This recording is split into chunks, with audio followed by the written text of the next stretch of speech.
Thanks very much for staying with us. Time now for Eye on Africa with me, Georgia Calvin-Smith.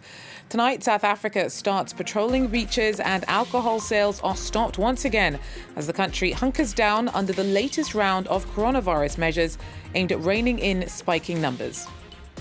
Also, Ugandan opposition presidential candidate Bobi Wine says that his bodyguard was killed by military police. Tensions rocket ahead of January elections. The UN calls on President Yoweri Museveni to rein in violent crackdowns and persecution of critics. And cervical cancer is one of the most prevalent cancers amongst women in Cameroon. Campaigners there are trying to get more women to go for regular screenings, but getting the message through can be tough in some suspicious communities. But first, South African police have started enforcing new lockdown measures that were brought in on Tuesday as the country struggles with a spike in infections. Beaches are being patrolled after having been shut, and alcohol sales have once again been banned. On Sunday, South Africa became the first country on the continent to record 1 million cases. Simon Harding has more. The waiting rooms are full and coronavirus cases continue to multiply. South Africa is having to cope with a spike of positive cases during the holiday period. From Wednesday to Friday of last week, close to 14,000 daily cases were recorded, almost a 50% increase on the previous week. Health officials said they were doing all they could to stem the flow. I don't want a situation where we seem as if we are portraying that we got this. What we are saying, the house is on fire. We can do as much as we can. Already by the end of this week, we'll have produced over 880 additional beds. The surge of infections is believed to be driven by the new 501v2 variant of the coronavirus. The reality inside hospitals is that due to the large influx of patients, many aren't getting adequate care. I've been sitting in this chair since Sunday.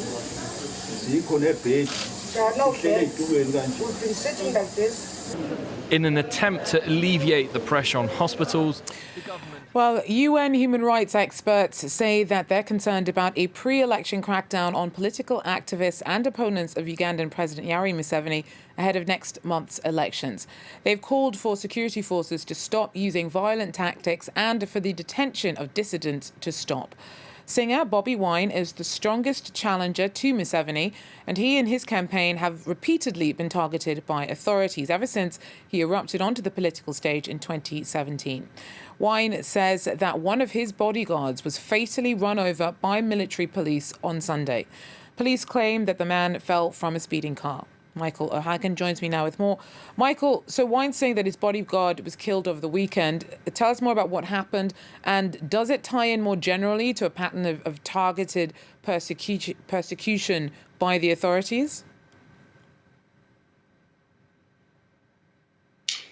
On Sunday, as Bobi Wine's entourage attempted to make its way to a campaign stop, there was a confrontation with security forces. And according to journalists who were at the scene, a policeman took a handheld tear gas firing weapon and fired it at journalists, shouting collateral damage as he did so. One of those tear gas canisters hit a cameraman, a journalist called Ashraf Kasirye, who was filming from the top of Bobi Wine's car. It struck him in the temple and it severely injured him. He remains in hospital in a very serious condition in an induced coma after having long surgery. As the Bobi Wine's entourage tried to rush Ashraf to hospital, one of Bobi Wine's security team was killed in this disputed incident, with Bobi Wine's team saying he was deliberately struck by a military vehicle, while the security forces saying that he just fell off a vehicle. Ashraf's role is particularly important as a journalist because he was live streaming events, and during this election campaign, campaigning has been severely restricted, but ostensibly due to COVID restrictions which those health UN experts who referred to described as being misused and abused by the state to curtail dissent. Now, why is the crackdown sparking such international concern? This crackdown is part of a pattern in Uganda that's becoming increasingly serious. Recently, a group of NGOs were charged with terrorism offences. These are, they were financing terrorism. These are civil society organisations with a long track record of doing mainstream work. And 6 days ago, the country's most prominent human rights lawyer, Nicholas Opio, was arrested again on charges which those UN experts called fictitious. He's due to appear in court tomorrow for a bail hearing. Just weeks before the election, the government revoked the accreditations of all local and international journalists, saying that we had to reapply for permission to do our work. And there seems to be a concerted attempt to stop international correspondents from arriving in the country for the election. Thanks very much, Michael O'Hagan, there for us in Kampala.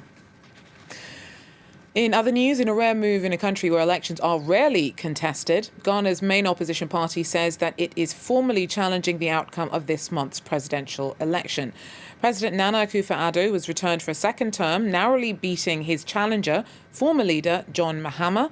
His NDC party claims that the vote was rigged. It's yet to give details about the case for the allegations. The Supreme Court has 42 days from the beginning of hearings to issue a decision. And extremists in Mozambique have launched another attack in the northern province of Cabo Delgado. Armed men raided the village of Monjane on Tuesday in the latest assault by a jihadist group that began an insurgency in the largely Muslim province in late 2017. More than 2,300 people have died since, and at least 500,000 forced from their homes. Now, cervical cancer is one of the most prevalent cancers amongst Cameroonian women. Chances of survival improve if the condition is caught early. And campaigners are trying to get more women to go for regular screenings. But getting the message through can be tough in some communities, as misinformation has led to potentially dangerous suspicion. Our team sent us this report.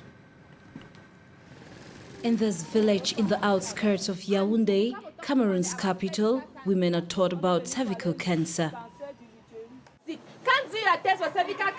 The woman addressing the crowd is Diana Mbu. For the past 4 years, she has been educating women about the importance of screening for cervical cancer. Screening is 5,000 CFA francs, about €8, and some of the women cannot afford it. Many women here are ignorant about the disease. Especially young girls, you see a girl of 28 years coming to hospital who is already at the late stage. It really made me to feel like, no, women need to be informed about cervical cancer. They need to be sensitized, know that the cervical cancer is there, it's real, it's among us, and they need to come and screen. To protect children from cervical cancer, Cameroon has been systematically ruling out the human papillomavirus vaccine this year, but some parents are against it. Parents like this 29-year-old mother who wants to remain anonymous. I have a child, 10 years, a girl child, but me, from what I've gotten from the vaccine, I don't think I can vaccinate my child with the vaccine. Because in future, I don't want my child to be like sterile. It's just for her to do her regular screening. Prevention centers like this one at this hospital in Yaoundé receive at least 50 women for cervical cancer screening every day. So, as I can see, you are coming for your cervical cancer screening. Yes. Women are generally advised to be checked often once they are sexually active. This hospital has helped several young women to get rid of precancerous cells through treatment. Cervical cancer can be highly prevented. There are two types of prevention. Primary prevention, the use of the vaccine. Secondary prevention, identifying the precancerous lesions and treating them. So cervical cancer is a disease that can be eliminated in the world. More than 6 million Cameroonian women and girls above 15 are at risk of developing cervical cancer, a disease which still kills about 1,000 women annually in the country. And for the first time in its history, Sudan submitted an entry to the Oscars. Nearly 2 years after the ousting of Omar al-Bashir, and many creators are taking advantage of their hard-won cultural freedoms. You Will Die at 20 will compete in the Best International Feature Film category in the 2021 Academy Awards. It's about a young man whose death is prophesied at birth and the shadow that casts over his childhood. Filmmaker Amjad Abu Elala says that the work is an exciting and important legacy of his country's revolution. Take a look. دولة دي موزمبيق الخليفة قال لي بيموت يوم 22 حول.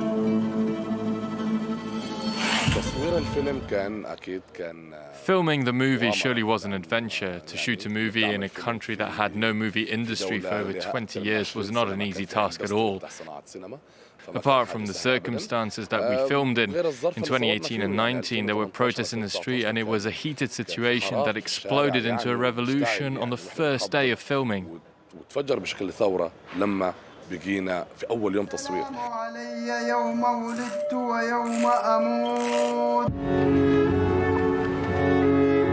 لبست الأسود في حياته ولا الحزن بقى عادة. من حسن حظنا إنه We have been lucky that it coincided with the revolution and that the revolution succeeded and that the regime changed to be replaced with one that is more understanding and supportive of art. Currently, there are many discussions going on with the new government about how to support the film industry in the future. أنا لو مكانك والله يا الملك وبعد ما تم 20 سنة أطلع لهم رسالة. I'll be putting that on my list of things to watch. Well, that's it, though, for Eye in Africa. Thanks for joining us, and do so again if you can. Take care.